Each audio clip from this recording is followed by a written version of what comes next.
It was one of those grey English afternoons when the rain does not fall so much as it settles, a quiet and persistent drizzle that softens the edges of the world. I remember it clearly for two reasons. First, because I had not seen Hercule Poirot in nearly 5 weeks, an astonishing interval given our usual companionship. And second, because of the woman in the window. We had come to spend a weekend in the countryside, at the invitation of an old acquaintance of mine, Colonel Archibald Godfrey, recently retired from military service and newly settled at Willowbank Terrace, a long, ivy-clad manor overlooking the river. The house was handsome in a way that suggested old English respectability, but it possessed, if I may say, an air of quiet unease, as though some shadow clung to it that the sunlight could not penetrate. As we arrived, I noticed her at once, a woman standing at the drawing-room window, facing the garden and the pale sheets of rain. She did not turn her head as the motor car approached. She simply watched the rain with still, intent focus, her hands clasped loosely before her. I could not have said why, but the sight unsettled me. Poirot, stepping from the car with the fastidious care of a man alighting onto a museum floor rather than gravel, observed her too. "Ah," he murmured, "there is grief in that stance. Grief and reflection. That woman, Hastings, she watches not the rain, but her thoughts. You can tell that from all the way out here?" I asked, though I should have known better. Poirot only smiled, and the tips of his elegant mustache lifted like a pair of amused feathers. We were greeted at the door by Colonel Godfrey himself, broad and loud as ever, though a touch of fatigue lay beneath his jovial exterior. "Poirot, Hastings, splendid to see you both. Come in, come in. Don't mind the weather. Damnable stuff, but we make do, eh?" Inside, the drawing-room was warm, the fire crackling pleasantly. But the woman at the window did not turn until the colonel spoke. My wife, Clara. She looked at us then, her face pale, beautiful, and marked with a sorrow so profound that I felt, in that instant, I was intruding upon something deeply private. When she extended her hand, it was with grace, but no warmth. We took tea. Small talk was attempted. Yet a tension lay upon the room, unspoken but unmistakable. It was during this unease that another guest entered. A young woman of about 24, with striking dark eyes and the kind of careless, effortless beauty that suggests vanity if one is inclined to judge, or simply youth if one is inclined to forgive it. "This is Miss Evangeline Drew," Colonel Godfrey said. "She is staying with us for a time." Clara Godfrey's teacup trembled just once before she steadied it. Poirot noticed. Of course, he noticed. But the true disturbance came only when the clock chimed 5. The butler entered, looking strangely pale. "Colonel, I believe you should come with me at once." We followed him to the library. And there, in the center of the ornate room, lay a man, face down on the polished wood floor, his hand still clutching at the corner of a heavy desk. A silver letter opener protruded from his back, and a dark stain was spreading across the rich carpet. Clara Godfrey gasped. Evangeline Drew turned away, one hand pressed to her lips. The colonel swore under his breath.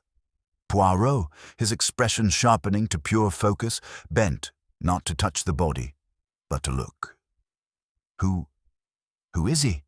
I managed to ask. Colonel Godfrey's voice was strained. "Mr. Lionel Avery, my solicitor. He came to discuss a matter of family trust and property. We were to finalize the paperwork today. I cannot imagine." Poirot raised a hand gently. "No, Colonel, you must imagine. Everyone must imagine. And remember, that is how the truth begins." He stepped back, eyes narrowing, his entire being intent. "The body is still warm. The rain outside began in earnest only 1 hour ago. The murderer has not been gone long." The room fell into a tense silence. And then Clara Godfrey spoke, her voice soft, distant, as though spoken from a dream. He knew something, she said. Something meant to be kept hidden. Poirot looked at her, not with surprise, but with quiet, profound curiosity. And you knew it also, madame? Her eyes did not leave the rain-soaked window beyond the library door. No, she whispered, but I feared it. Poirot nodded, almost kindly. Then, mes amis, a murder has been committed in this house. The circle is closed, the rain ensures no tracks, and the murderer remains among us. He turned, his gaze sweeping each of us in turn. We shall not leave until we find the truth. The shock of the discovery lingered in the atmosphere like the damp chill of the rain outside. We returned to the drawing room, though no one sat at ease now. The tea tray remained untouched, the cups cooling in silence. The house at Willowbank Terrace, moments ago merely somber, now felt claustrophobic, as though the very walls had drawn closer. Poirot stood near the hearth, gently warming his hands. Not out of comfort, I felt, but out of habit. The familiar gesture of a man collecting his thoughts, placing every detail into order. Colonel Godfrey paced the length of the room, rubbing his brow in distress. "Good Lord, I cannot fathom it," he muttered. "Avery Sugg, murdered. Here, in my home, and at such a moment." "At such a moment," Poirot echoed softly, without looking up. The colonel froze, as though realizing he had said too much. Well, yes, there were certain financial matters under discussion, family matters, personal matters, but none that would lead to this. Poirot's eyes opened, dark, sharp, assessing. But he said nothing. Not yet. Clara Godfrey sat again at the window, her posture unchanged. I watched her carefully. She had not wept. She did not tremble. And yet she was not composed. Rather, she seemed removed, as though her thoughts existed in some distant room we could not enter. Miss Evangeline Drew stood near the piano, arms crossed, her expression shifting between defiance and unease.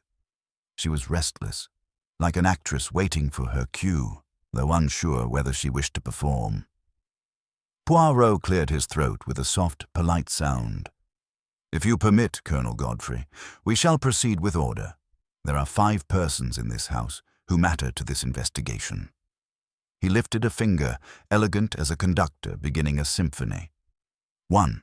Colonel Archibald Godfrey, owner of the house and host to the deceased. 2. Madame Godfrey. He bowed his head respectfully toward Clara, who did not acknowledge him. 3. Mademoiselle Evangeline Drew, who is currently residing here. Evangeline's chin lifted a fraction, a reaction one might miss, were one, not Poirot. 4, Poirot continued, your butler, Reeves, and 5, your maid, Lucy, a small staff for a house of this size. The estate has been difficult to maintain since, Colonel Godfrey began, and then stopped again. Since the change in finances, Poirot supplied, with a hint of gentle insistence. Godfrey hesitated before nodding. Poirot turned, his voice taking on a tone both light and precise, the tone of a surgeon asking a patient to describe the first hints of pain. "Now, each of you will tell me where you were at the time when the unfortunate Mr. Avery was killed. We begin with the colonel." Godfrey straightened as though addressing a superior officer. "I was in my study across the hall. Reeves can confirm. He brought me correspondence at 4:30. Poirot looked to Reeves, who bowed his head. "Yes, sir, that is correct." "And after that?" Poirot asked. "I remained there. Writing. I did not hear any disturbance." Poirot allowed the statement to settle without comment. He turned next to Clara. "Madame, and you?" Clara did not turn from the window. When she spoke, her voice was low, almost hollow. "I've been here, watching the rain." "Since when?" "Since some time before 4 o'clock. I do not know precisely." Poirot exchanged the smallest glance with me. a signal that the imprecision, though understandable, was noted. "And you, Mademoiselle Drew?" Evangeline's dark eyes flicked quickly to Clara, then away. "I was in my room," she said. "Reading?" "And can anyone confirm that?" Poirot asked. "No," she replied. "I was alone." Poirot neither nodded nor frowned. His neutrality at such moments was almost eerie. "And Reeves? Lucy? They must be called." The butler stepped back and returned moments later with Lucy, a timid young woman with anxious hands and a tendency to look anywhere except at the person addressing her. "I was in the kitchen," she said immediately, almost before Poirot had asked. "I didn't leave. I heard nothing, I swear." Reeves spoke similarly, calm, deliberate, respectful. "I was assisting in setting the dinner service. I did not go near the library, Monsieur Poirot." Poirot studied them both, not with distrust, but with careful distance, like a chess player examining odd but plausible moves. Colonel Godfrey exhaled heavily. "Poirot, surely you can see. None of us would do such a thing. Avery was a friend, a guest." Poirot raised one eyebrow, a subtle, devastating gesture. "But one does not murder for dislike, mon ami. One murders for fear, or necessity, or love, or money, and sometimes one murders for pride." The room was silent. Poirot moved then, lightly, as though conversing rather than interrogating. "Mr. Avery was here to finalize documents of inheritance, yes?" The colonel stiffened. "Yes." "And the matter was in dispute?" Poirot asked softly. Something flickered in the colonel's expression, something pained, defensive, and then vanished. "A family arrangement. Nothing more." Poirot gave a tiny bow. "Bien, then already we have motive. But motive alone does not make the murderer. We must examine character, opportunity, fear, desperation." He stepped back, folding his hands. "The circle is closed. The murderer is among us. None shall leave this house, and we shall proceed with order." His eyes narrowed, thoughtful, keen. For the truth, mes amis, is always simple. It is the lies that are complicated. Though he had already begun to ask questions, it was in this next hour that Poirot truly arrived. Not just into the house at Willowbank Terrace, but into the affair itself. If the discovery of the body had cast unease, Poirot now placed the house under the unmistakable atmosphere of inquiry, precision, and quiet scrutiny. No one dared leave the drawing-room until he dismissed them. Even Colonel Godfrey, who ordinarily had the air of a man accustomed to being obeyed, waited with visible restraint. Poirot took a seat, neatly, elegantly, his shoes aligned, his cuffs immaculate, and surveyed the room as a general surveys a battlefield before the first move. "You will forgive me," he began, "for what must be a most uncomfortable afternoon. But murder, mes amis, has a way of disturbing the peace, and of revealing the truth that lies beneath the calm appearances of daily life." His eyes shifted to Clara Godfrey, who still sat at the window, rainlight blurring around her like a halo of melancholy. "You were acquainted with Mr. Avery for many years, madame." Her reply came without hesitation, but without emotion. "Yes, Lionel Avery has been my husband's solicitor since before our marriage. He has dined here many times." "And you were fond of him?" She turned her face slightly, enough to show her profile, pale and drawn. "No, I was not." A small ripple of surprise passed through the room, except, of course, for Poirot. He merely nodded. "And why not, madame?" Clara's fingers tightened just slightly against one another. "There are some men," she said quietly, "whose courtesy is a surface. Underneath lies coldness, and knowledge that one would rather they did not possess." Poirot's gaze sharpened. "You believed he knew something about you?" She did not answer, but the silence itself was an answer.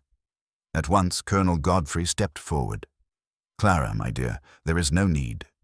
Poirot held up a single finger. The colonel stopped mid-sentence. No, it is important we allow the truth to speak for itself. Poirot then turned smoothly to Evangeline Drew. And you, mademoiselle?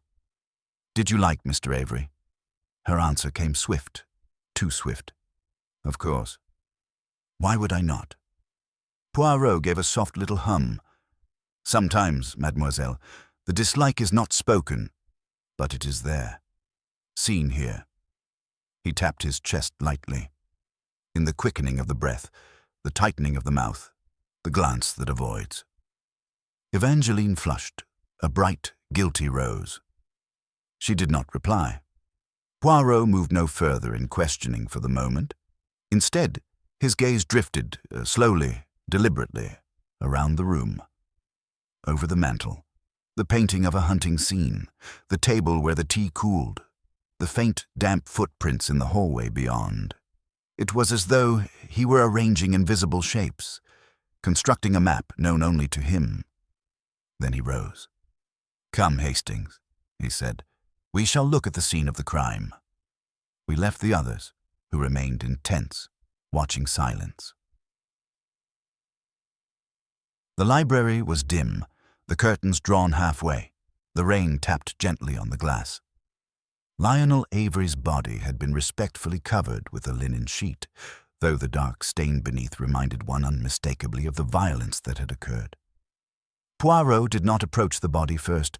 Instead, he walked the perimeter of the room, slowly, carefully. His feet made no sound upon the carpet. He observed the desk, the open ink bottle, the blotting paper, a pen lying sideways, though its alignment was clearly offset from habit or instinct. "How often does the colonel work in here?" Poirot asked. "Daily," I replied. "He told us as much." Poirot nodded. "And yet Hastings, behold, the dust on the frame of the painting there, thick, neglected, but the blotter is fresh. The surface polished recently. Very recently." He looked toward the fireplace with gentle curiosity. A room prepared for conversation, not work. A room arranged for performance. Très curieux. Poirot now finally approached the body. He did not touch the sheet, nor the handle of the blade. He merely crouched, observing the manner in which the dead man's hand still clutched at the desk. Not surprise, Poirot murmured, nor struggle. He was leaning forward. Reading. The attack was from behind, swift, deliberate, precise. He straightened. There is no sign of a quarrel. No papers scattered, no forced entry. The murderer stood close, spoke perhaps gently, and then struck. Poirot's voice grew quiet, thoughtful. This was not an act of passion, it was an act of decision. I felt a shiver run through me. "Poirot," I said, "do you think—" He held up a hand once more. "Do not think ahead, Hastings. Thinking ahead leads to error. One must think exactly as far as the truth takes us, and no further." He then looked toward the rain-streaked window, the view opening to the garden beyond, blurred and grey. "Hastings, mon ami," he said softly, "tell me, when we arrived, what did we see?" "The woman at the window," I said. "Clara." "Yes," he nodded, "the woman who watches the rain." He turned back to the library door. There is always one person in every case who already knows the truth. He paused, and a faint, chilling smile touched his lips. "We have not yet discovered why she watched the rain, but we shall." After Poirot's brief examination of the library, we returned to the drawing-room, where the household remained in various states of distress. Colonel Godfrey stood stiffly with his back to the fire, staring into the flames as though hoping they might offer clarity. Evangeline Drew leaned once again near the piano, though now she tapped her fingers against the polished wood, a nervous, irritated rhythm. Clara Godfrey had not moved from her position at the window.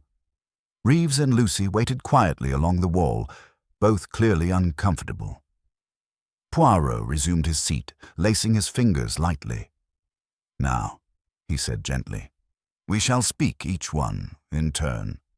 Not interrogation, simply conversation. We will begin with the butler. Reeves stepped forward, his expression solemn but controlled. You understand, Reeves, Poirot said, that I value truth. Even the smallest detail, if remembered faithfully, can illuminate the entire darkness. Yes, Monsieur Poirot. Good. Tell me, please, what you observed today. Reeves paused, not to fabricate, but to build his memory with precision.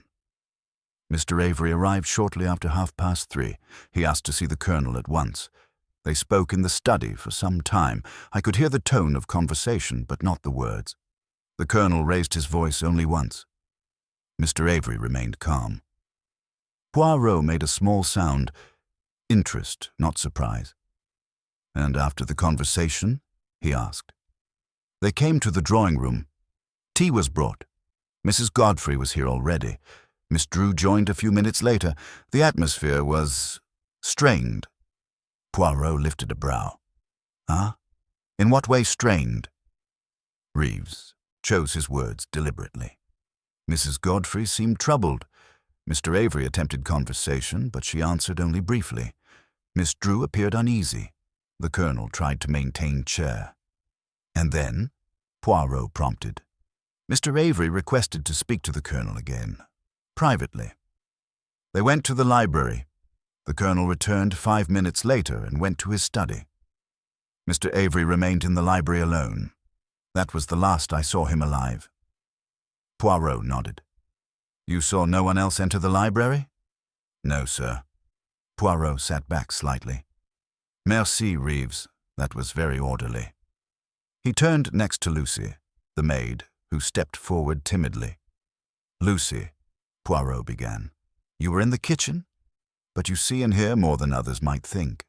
Tell me, did anything strike you as unusual today? Lucy's hands twisted in her apron. Only Miss Drew, she said in a small voice. Evangeline's head snapped up sharply. What about me? Lucy swallowed. You were crying, earlier, before tea. A stillness fell across the room. Evangeline's expression hardened, defensive, angry. That means nothing, she said. I had a headache. I was tired. I wasn't crying about him. Poirot tilted his head, watching her, not judging, merely observing. And yet you deny before being accused, he murmured. Her face colored. It does not matter, she insisted. Everything matters, Poirot said softly. Everything. He dismissed the servants for now. Reeves bowed. Lucy nearly fled. Poirot now turned toward Evangeline Drew. Mademoiselle, he said, come. Let us speak as friends. You have known the Godfrey household how long? She hesitated. 6 months. And yet, Poirot said pleasantly, you are treated, how shall I say, not as a guest, nor a governess, not a servant, something between. Her jaw tightened. I am a companion to Mrs. Godfrey. Poirot nodded. To comfort her. Yes. And does she need comfort? At this, Clara Godfrey stirred. The first visible movement in some time. Evangeline lifted her chin. Yes, she said simply. She does. Poirot leaned forward slightly. So, tell me, mademoiselle, what was the subject of Mr. Avery's conversation with the Colonel today? Evangeline's eyes flicked, not to the Colonel, but to Clara. That was all Poirot required. You see, he said softly, to no one in particular. We do not need answers spoken. Silence reveals much more. The Colonel stepped forward abruptly. Poirot, enough. I will not have my family prodded like criminals. Poirot's voice remained calm. Your family, mon colonel, is not on trial. Truth is. He rose now, moving toward the window, toward Clara. Madame Godfrey, he said gently. Do you wish to speak, or shall I speak in your place? Her eyes closed. For a moment, the room seemed to hold its breath. Then she spoke, her voice quiet but steady. My husband has been altering the inheritance. The estate is failing. There are debts, large ones. Lionel Avery came today to finalize the new will. Evangeline looked toward her sharply. Clara continued, still looking out at the rain. In the new will, I lose everything, the house, the land, even my personal funds. It will all go to... She stopped. Poirot finished the sentence for her, softly, gravely. To Miss Evangeline Drew. A stunned silence followed. The colonel turned scarlet. It was temporary. It was practical. Clara's health, her fragility. She would not manage the estate. Clara did not look at him.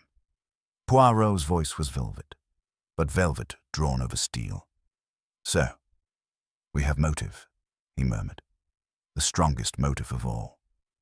His eyes swept the room, not accusing, not triumphant, simply aware. But motive, mes amis, is only the first thread, and there are many threads, and many lies yet unspoken. He stepped away from the window. The murderer has revealed themselves already, in the contradictions, in the silences, in the smallest of words. He glanced toward the library door. But we shall not name them, not yet. The atmosphere in the drawing room had changed, charged now with something sharp and uneasy. The revelation of the revised will, that Evangeline Drew, and not Clara Godfrey, was to inherit Willowbank Terrace, cast a long and unsettling shadow across every face. And yet Poirot, rather than pressing further, suggested we take a short recess. Let each of you, he said pleasantly, reflect. The truth likes to breathe. But I knew better than to mistake his calm for idleness. Poirot was watching, always watching. Every glance, every silence, every breath became part of the structure he was building in that precise and elegant mind. As the others dispersed, the colonel to his study, Clara to the dim corridor, Evangeline to the stairs, Poirot motioned for me to follow.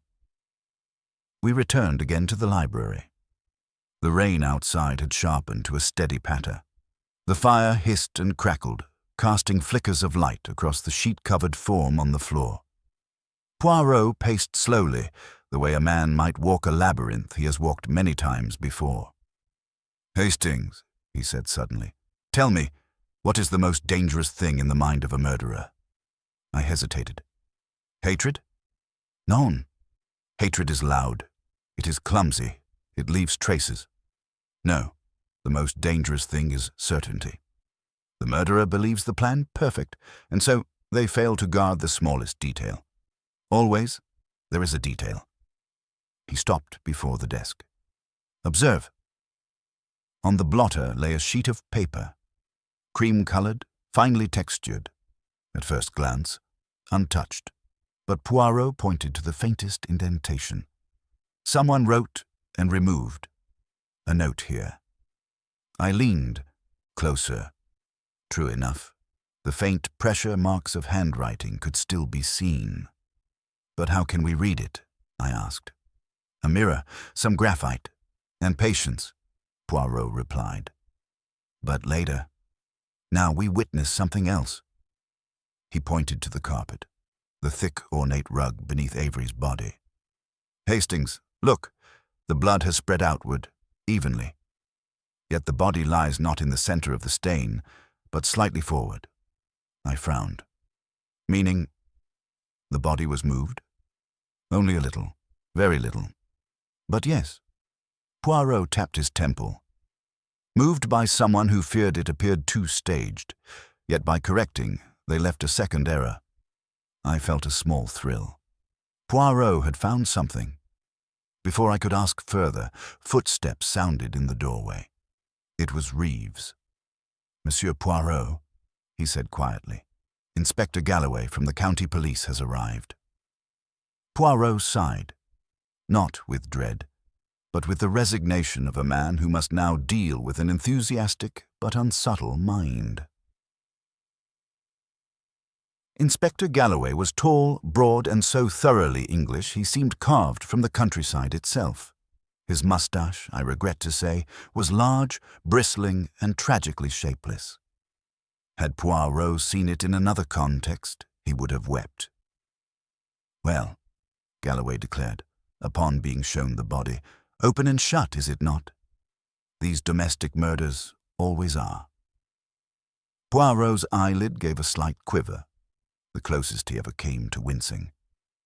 "Indeed," Poirot said politely. "Oh yes, clear as day," the inspector went on. "The wife? Jealousy, financial pressure. Probably quarreled, grabbed the nearest object." "The nearest object?" Poirot repeated softly. "The letter opener, yes," Galloway said, as though granting Poirot a point he had already proven. Poirot inclined his head. "But you see, Inspector, the letter opener was taken not from the desk." He stepped aside and pointed to a small lacquered case. "It was taken from there, a deliberate choice, not a crime of passion, and there was no quarrel. The room shows no sign of it." Galloway blinked, but barreled onward. "Well, be that as it may, she had the strongest motive, didn't she? The will.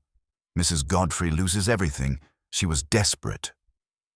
Poirot turned slowly to Clara Godfrey, who had returned silently to the doorway. She looked peaceful, empty. "No," she said softly. "I was not desperate. I was resigned." Poirot watched her a moment longer, then turned to the inspector. "Yet you will arrest her." "Of course I will," Galloway said. "The motive is clear. The opportunity is clear. The rest can sort itself later." He stepped toward Clara, and that was the moment Poirot acted. Swiftly, sharply, with authority that filled the room like a crack of lightning. "Non!" The inspector froze. Poirot's voice was no longer velvet. It was steel. "If you arrest Madame Godfrey now, you will end the investigation. The true murderer will believe themselves safe. They will make no move. They will hide their final mistake, and the truth will be lost." Galloway hesitated, but Poirot did not waver. "This woman is not the murderer." The silence that followed was absolute. Even I felt stunned. Galloway swallowed. "And your reasoning?" Poirot's gaze swept the room, clear and certain. "Because Madame Godfrey," he said softly, "is the only person in this house who has not lied." He turned from the inspector, and he did not look back. The inspector, though bristling visibly at being stalled, reluctantly agreed to postpone Mrs. Godfrey's arrest. Poirot's declaration had landed like a stone in a still pond, the ripples of it spreading silently through every mind in the house. Colonel Godfrey looked torn between relief and bewilderment. Evangeline Drew's face, however, was the more interesting study. A flicker of something, fear, shock, disappointment, crossed her expression before she smoothed it into an icy neutrality. Poirot saw it. He did not react. Clara, for her part, simply turned and resumed her seat by the window, the rain once more her silent companion. Nothing seemed to move her. Nothing altered her slow, unbroken gaze. Poirot addressed the room with gentle composure. "It is time," he said softly, "for clarity. It is not enough to speak. We must observe. It is in human behavior that the truth reveals itself." He nodded to Reeves. "Arrange tea in the drawing-room. We will speak together as if we are friends." "Tea?" Inspector Galloway sputtered, absolutely scandalized. "There has been a murder." Poirot turned elegantly. "And the murderer drinks tea, Inspector." There was no arguing with him. We moved to the drawing-room once more. The tea service was set. The atmosphere was wrong for such gentility, and yet the ritual of it, the pouring, the clinking of spoons, acted like fine surgical instruments, slicing open the quiet. Poirot remained standing, one hand lightly resting on the back of an armchair. "Madame Godfrey," he began, "may we speak of your sadness?" Clara blinked just once. Slow, weary. "I am not sad," she said. "Sadness is when one hopes for change. I do not hope." Poirot inclined his head, not in pity, but respect. And you have been this way, long before today. Yes, since before Miss Drew's arrival. Colonel Godfrey flinched. Evangeline's fingers tightened around her teacup, though her expression remained composed. Clara spoke quietly, almost gently. Yes. Poirot shifted his gaze to the colonel. You brought Mademoiselle Drew into the house, he said, as a companion for your wife. You believed it would ease her melancholy. The colonel nodded. Yes, she was recommended. And Clara was growing more distant.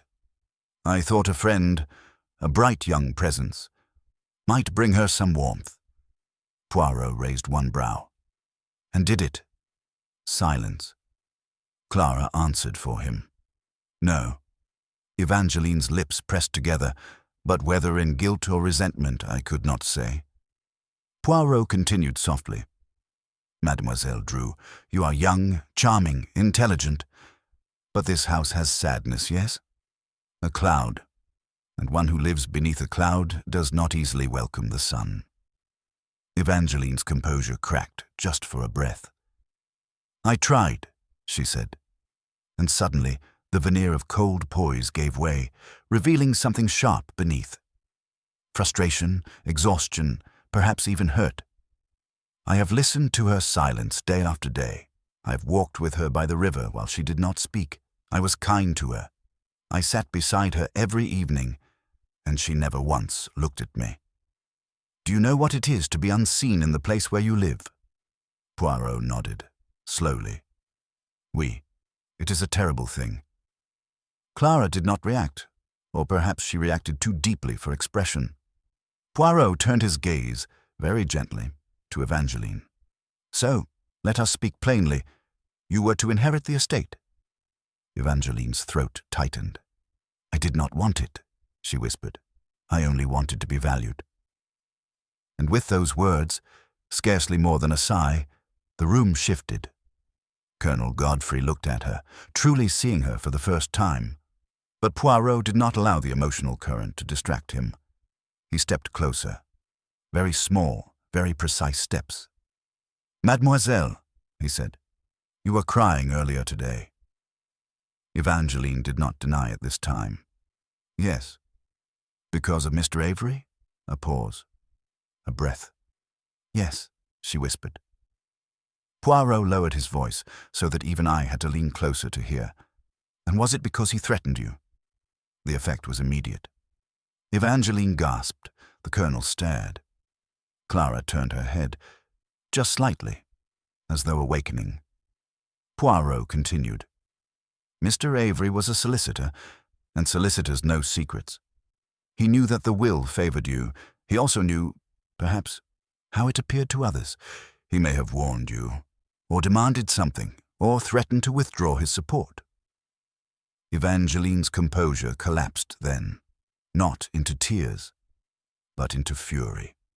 He told me, she said through clenched teeth, that the colonel would never truly choose me, that it was a convenience, that I was temporary, a replacement in a household where I would never belong. Poirot nodded, as though this confirmed something already known to him. And so you hated him? Evangeline stared at him. No, she whispered. I believed him. That, I think, was the first moment that Clara Godfrey looked at Evangeline with anything like recognition. Not warmth, but understanding of shared suffering. Poirot spoke then, not to accuse, but to set the stage.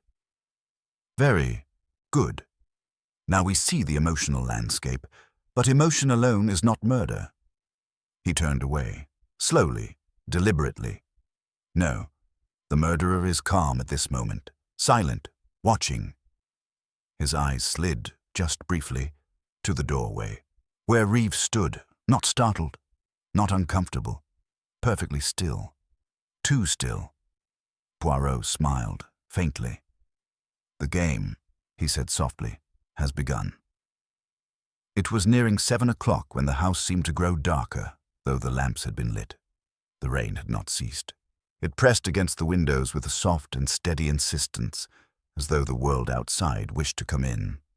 Poirot, having concluded his delicate probing during tea, suggested that each member of the household retire briefly to collect themselves. The inspector grumbled at such leniency, but Poirot insisted. "A murderer who believes himself unwatched," he murmured, "will show his hand." I accompanied him to the hall as the others dispersed to their rooms. "You believe we are close?" I asked quietly. Poirot smiled, not triumphantly, but thoughtfully. "Close, yes, but not ready. There is one more move the murderer must make before the shape of the truth is complete. One more piece must fall." I did not ask what piece. I had learned that Poirot, like an artist, preferred to paint the picture before naming what it depicted. It could not have been more than 20 minutes later when the house was roused by a cry. Sharp, startled, echoing from the upper floor. Poirot and I exchanged a glance and hurried toward the sound. The source was the corridor upstairs. And there, near the end, Evangeline Drew stood, her hands clasped to her mouth, her breath shaking. "What has happened?" Poirot asked. She pointed, speechless, toward the door of Clara Godfrey's room. At once, Poirot pushed the door open.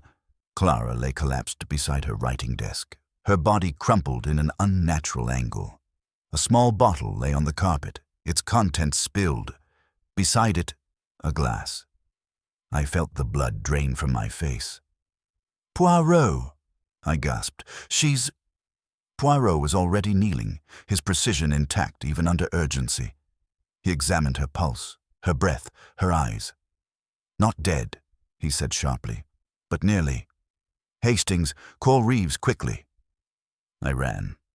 Reeves fetched smelling salts and sent Lucy rushing to summon the village doctor, who lived a quarter-mile down the road. Poirot directed us with calm clarity. Clara, pale as rainlight, breathed faintly, trembling. Poirot lifted the bottle. "Laudanum," he murmured. "Strong, enough to still a heart. Taken all at once." The inspector stormed in a moment later. "Attempted suicide," he declared at once. "Guilt, it proves everything." Poirot rose, turning slowly, very slowly, to face him. "No." The certainty in his voice was so stark that the room itself seemed to draw still. "No?" the inspector sputtered. Poirot held out the bottle. "There are fingerprints, but not hers." The inspector blinked. Evangeline, standing in the doorway, gasped. Colonel Godfrey hurried forward, his voice hoarse and breaking. "Clara! Clara, my dear, why—" She stirred, her eyelids fluttered. For a moment, her voice, weak and distant, emerged like a whisper from far away. "I did not choose this." Poirot nodded. "I know, madame." Clara sank back again, barely conscious. Poirot turned to the colonel. "Someone wished it to appear as though your wife took her own life," he said, "either to escape guilt or grief, to close the matter, to end suspicion. But she did not do this of her own will." The colonel stared at the bottle as though it were a serpent. "My God," he whispered, "you mean someone tried to kill my wife?" Poirot gave a small, solemn bow. "Yes, Colonel, and this attempt tells us something very important." He began to pace, not theatrically, but with intense clarity, every movement part of the deduction taking shape before our eyes.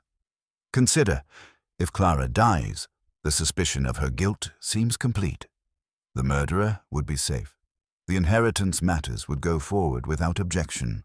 The household returns to silence. Only one person benefits from such an ending." Evangeline flinched, just slightly. Poirot saw it, but he did not accuse, not yet. Instead, he turned, slowly, to Reeves, who stood in the corner of the room, hands folded, posture composed. "You brought tea earlier, Reeves." "Yes, sir." "You poured for Madame Godfrey yourself." "Yes, sir." Poirot's voice dropped, quiet, devastating. "And you brought milk, did you not?" "Yes." Poirot held his gaze a moment longer, then turned to the writing desk. Clara's diary lay open. Poirot did not touch it. He simply read. Her final written words were visible at the top of the page. If he signs the will today, then all is lost. Poirot closed his eyes.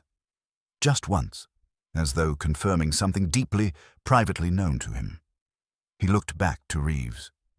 You are a man accustomed to being overlooked, he said softly. A man in every room, yet invisible. A man who carries the keys, the cups, the letters. He stepped closer. And a man who hears far more than others realize. Reeves' expression did not change, but his breath did. It hitched, the faintest, smallest sound, but Poirot heard it. We all heard it. Evangeline gasped. Colonel Godfrey staggered back as though struck.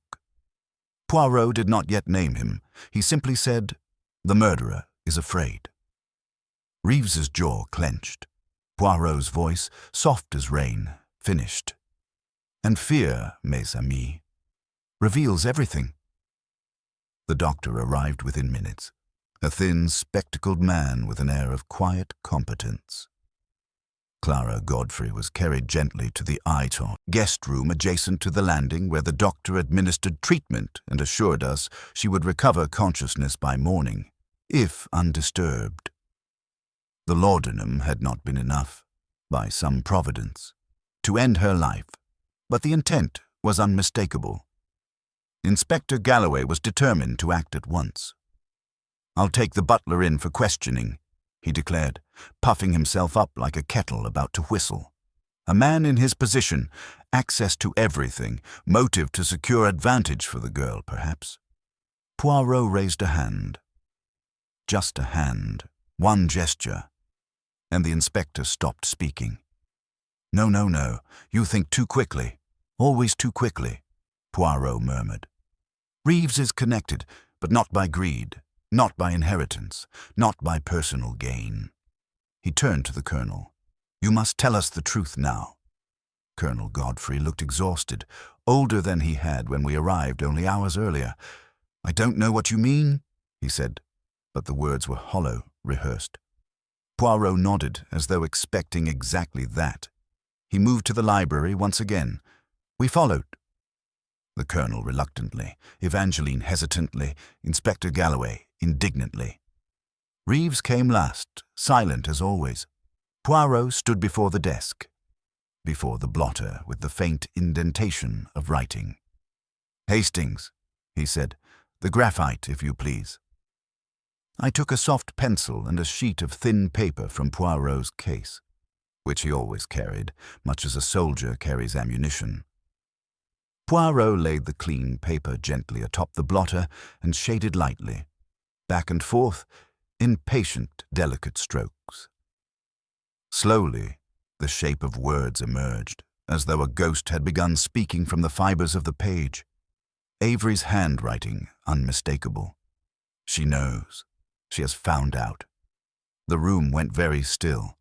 Poirot stepped aside so each person could see the words. She knows. She has found out. The repetition, in silence, carried accusation. Clara Godfrey. She knew something, and Avery knew she knew. Poirot spoke softly. Lionel Avery did not come merely to discuss the will today. He came because something had changed. Someone had revealed something to Clara Godfrey that should have remained hidden. Something that, once known, placed someone in danger. Evangeline was pale now, not with anger, but fear. What did she know? She whispered. Poirot's eyes flicked upward. Ah, the question he had been waiting for. You ask, Poirot said gently, as though you do not already know. Evangeline flinched. Poirot turned, not to Evangeline, not to the colonel, but to Reeves. You have served this household for how many years? 32, sir. And in that time you have seen everything, lovers' quarrels, illnesses, finances, betrayals. A flicker, just a flicker, crossed Reeves' steady expression. Poirot's voice softened further. You cared for Clara. Greatly. Reeves swallowed. Not denial, not yet admission, but reaction. Poirot continued. You saw her fade. You saw the Colonel grow weary of her sadness. You saw the loneliness that settled on her like a veil. The Colonel closed his eyes. Evangeline bowed her head. Poirot did not look away from Reeves. And when Evangeline came, lively, kind, capable, you saw the Colonel turn toward her instead. The truth slipped into the room then, not explosive, but quiet. I felt it as one feels the closing of a door. Reeves's voice, when it came, was low. She suffered, he said. Mrs. Godfrey says she suffered while they. But Poirot raised a finger once more, not to silence him, but to direct him. Yes, Poirot said. And you believed you were protecting her, shielding her. But Monsieur Avery, he knew. He saw. He was a man who watched the weaknesses of others, and he discovered yours. Reeves' hands were no longer still. He threatened to tell, Reeves whispered, to reveal everything, the Colonel's intentions, the new will, Evangeline's, her presence. He would have destroyed Madame entirely. Poirot nodded, and then he surprised us. He stepped closer to Reeves, closely, close enough to touch him. And so you killed him. Reeves closed his eyes, but Poirot did not accuse further, because something was wrong. Poirot's voice sharpened. No, not quite. You did not kill him for Clara. You're too honest, too loyal, too straightforward a man. Reeves opened his eyes slowly. Something lost there. Poirot stepped back. You killed because someone asked you to? Evangeline gasped. The Colonel staggered and gripped the back of a chair. Poirot turned, slowly, to the doorway. Clara Godfrey stood there, awake, pale, still, watching the rain. She spoke at last. Her voice was calm, not weak, not broken, clear. I told him, she said. I told Reeves to do it. The silence that followed was absolute. Rain tapping softly against glass. Poirot bowed his head, not in triumph, but in grief. For love, he said quietly, for the kind of love that suffers in silence. Clara nodded. He would have taken everything, she whispered. Not the house, not the money, everything, my dignity, my place, my life. Evangeline stared, tears rising. The Colonel covered his face. Reeves bowed his head. Poirot lifted his gaze. The truth, mes amis, is not finished, but now we see the heart of it. We assembled in the drawing room for the last time, though assembled is perhaps not the right word. We did not gather by choice. We gathered because Poirot willed it. And when Hercule Poirot wills a gathering, one does not refuse. Clara Godfrey sat in the high-backed chair near the window, hands folded in her lap, her eyes fixed, not on the rain now, but on the people in the room. She looked composed, not cold, not numb. Composed as though a decision had finally settled into place inside her. Reeves stood behind her. Not beside her. Behind her, like a sentinel who had already chosen the end of his road, whatever it may be. Colonel Godfrey was by the fireplace, though I doubt he felt its warmth. He looked hollowed, a man suddenly aware that the world is larger, darker, and more fragile than he had believed. The edges of his certainty had frayed. Evangeline sat rigid, her face pale, her hands clasped tightly in her lap. I could not tell if she was terrified of what would be revealed, or of what would remain unsaid. Inspector Galloway waited grudgingly, notebook in hand, frustration wrestling with reluctant respect. He was beginning at last to understand that Poirot's methods were not indulgence. They were precision. Poirot stood in the center of the room, small and immaculate, every line of his suit in perfect order. It struck me then that he seemed not triumphant, but sorrowful. He loved truth, but he did not enjoy the wounds it exposed. He began quietly. There are two crimes we speak of today. One that has been committed and one that was attempted. And both, mes amis, were born of the same emotional poison. He turned to the colonel. You loved your wife once, deeply, and she loved you, but sorrow came to her, not suddenly but slowly, like fog gathering over water. She withdrew, not because she ceased to care, but because she could not find the way back to the world. The colonel's expression trembled. I know, he whispered. I know. I did not know how to reach her. And so you stopped trying, Poirot said. Not harshly, simply truthfully. And in your loneliness, you turned to Mademoiselle Drew. Evangeline flinched but did not protest. It was not an affair of passion, Poirot continued. It was an affair of warmth, of being seen, of being listened to. But such warmth, given in the presence of a suffering wife, becomes a cruelty, whether intended or not. Clara spoke then, her voice clear. It was not the love that hurt me. It was the replacement. The colonel bowed his head, stricken. Poirot nodded gently, then turned his gaze to Reeves. You, Reeves, saw this pain. You saw Madame losing everything that tethered her to this world. Her identity, her home, her dignity. You loved her, not romantically, but with loyalty, devotion, constancy. You loved her more faithfully, perhaps, than her own husband. Reeves closed his eyes. Just once. Poirot continued. When Lionel Avery discovered the intimacy, emotional or otherwise, between the colonel and Mademoiselle Drew, he saw opportunity. He used it to persuade the colonel to change the will. Not for Evangeline's sake. Avery cared nothing for her. But for legal control, influence, power. A solicitor with a fragile marriage at his disposal is a dangerous creature. Colonel Godfrey made a sound of pain. A quiet, breaking sound. Poirot spoke more softly now, the tone of a man revealing something delicate. Clara discovered the truth. She confronted Avery, and she told Reeves. Clara's eyes lifted to Reeves, and this time the expression between them was unmistakable. Shared suffering, shared guilt, shared love. But, Poirot held up a finger, Madame Godfrey did not ask Reeves to kill Avery. No, she simply said that she could bear no more. Clara's voice was barely more than breath.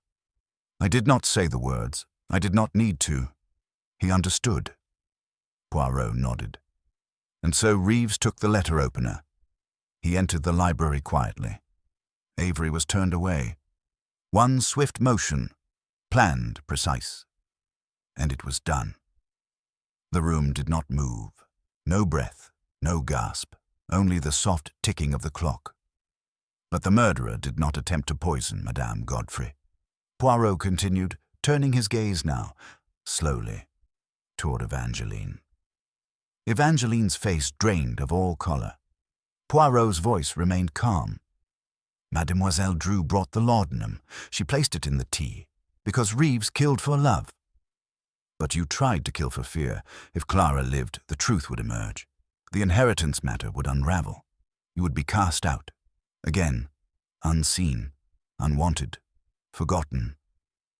Tears spilled, silent, unrestrained, down Evangeline's face. I couldn't go back, she whispered. Not to nothing, not again. Poirot gave a small, sorrowful nod. The crime of Reeves was loyalty twisted. The crime of Mademoiselle Drew was desperation made reckless, both tragic, both human. He stepped back. The law will take one. Life, the other. There was no dramatic outcry, no collapse, only quiet. Evangeline wept softly. Reeves placed his hands behind his back for shackles that had not yet been offered.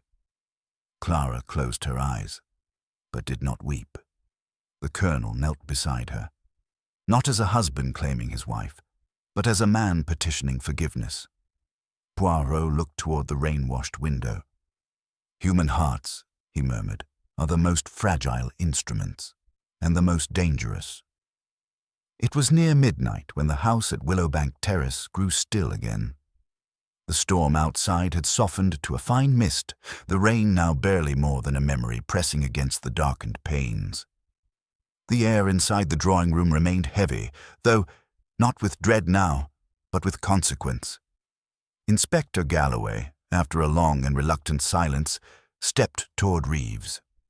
"I'm afraid," he said heavily, "I must place you under arrest for the murder of Lionel Avery." Reeves nodded once. Not as a man defeated, but as a man who accepts a debt long owed. "There's no need for handcuffs, sir," he said quietly. "I will come willingly." Before Galloway could escort him out, Clara Godfrey rose from her chair. "Wait." Reeves turned to her, and in that moment, for the first time since we had arrived, she looked at him. Fully. Directly. The quiet, unwavering gaze of a woman who has nothing left to hide. "You should not have done it," she said softly. Reeves held her gaze. "I know." She stepped closer. "But I understand why you did." Something passed between them. Not romance, not longing. Something deeper. Recognition that they had lived, side by side, in the same grief, the same silence, the same dimming of the world. Reeves bowed his head once and allowed the inspector to lead him away. The door closed behind them. Evangeline Drew remained seated, as though held there by invisible weight. Galloway had not arrested her. Not yet. The law would require deliberation, statements, examination of Clara's near poisoning. Poirot had offered no official condemnation, merely truth. The law would decide her fate. Yet Evangeline did not look to him, nor to the inspector. She looked only at Clara. "I am sorry," she whispered, "for what I did, for what I was, for what I wanted." Clara did not answer immediately. Then, "We were both drowning," Clara said. "You reached for something to hold you. I reached for nothing. That is the only difference." Evangeline's shoulders shook. Not the violence of sobbing, but the quiet collapse of a life that has finally stopped pretending. Poirot stepped toward her, his voice gentle, astonishingly gentle. "Mademoiselle Drew, you are young. You believed love could replace emptiness. You believed recognition would heal you. These are tender and human mistakes, but they led you to a terrible act." A tear slid down her cheek. Poirot continued, "You must surrender yourself before the law. You must accept what comes, and then, when the years have softened what now feels unbearable, you may yet begin again." Evangeline nodded, slowly, painfully, as though each movement cost her breath. It was Colonel Godfrey who finally spoke. "I will see that she has counsel," he said hoarsely. Clara looked at him, only briefly, and for the first time. There was no accusation there, no pain, only exhaustion. Poirot inclined his head. "You will do what is right, Colonel. Not for yourself, not for forgiveness, but because decency is sometimes all that remains to us." Later, Poirot and I stood in the entrance hall, preparing to depart. The house was silent now, though not empty. Lives were still inside it. Wounds, futures, consequences. And yet, the air felt lighter. The storm had passed. I turned to Poirot. "There were moments," I admitted, "when I thought you were wrong, when I believed Clara had done it, when I believed Reeves acted alone, when I believed Evangeline was merely a victim." Poirot smiled, the faintest curve of his mustache. "Cher Hastings, you always see the pieces, but not the design. It is your great charm, and your great limitation." I bristled, faintly. "Then what was the key? The first clue, I mean." Poirot lifted one elegant finger. "The rain." I blinked. "The rain?" "Yes. The woman who watches the rain," he said softly. "A woman who watches the world pass, but does not move. A woman who has ceased to act. A woman resigned. Such a woman does not kill. She endures. She sinks, she suffers, but she does not stab. It was her nature that solved the crime. He stepped toward the door. And Reeves? His shoes were dry when we found the body. The library windows were open. The rain drifted inside. Anyone who had been outside would have left damp prints. Reeves had not left Clara's side before the murder. I could read it in the way she held herself. Their loyalty was shared, not hidden. His violence was her grief given shape. But her hands were clean of the act. Poirot paused, adjusting his hat. And Evangeline? Ah, when someone tries to disappear, Hastings, watch the desperation in their eyes. The laudanum was not Reeves' way. It was hers. We stepped outside. The rain had stopped entirely now, leaving the air cool, sweet, faintly fragrant with wet earth. Poirot breathed it in. There is always a moment, he said quietly, when a heart breaks. And if one listens closely, one can hear the sound. He looked back at the house one last time. Come, mon ami. There is nothing more to be done here. And we left Willowbank Terrace behind us, a house forever changed by what had been hidden and what had been revealed.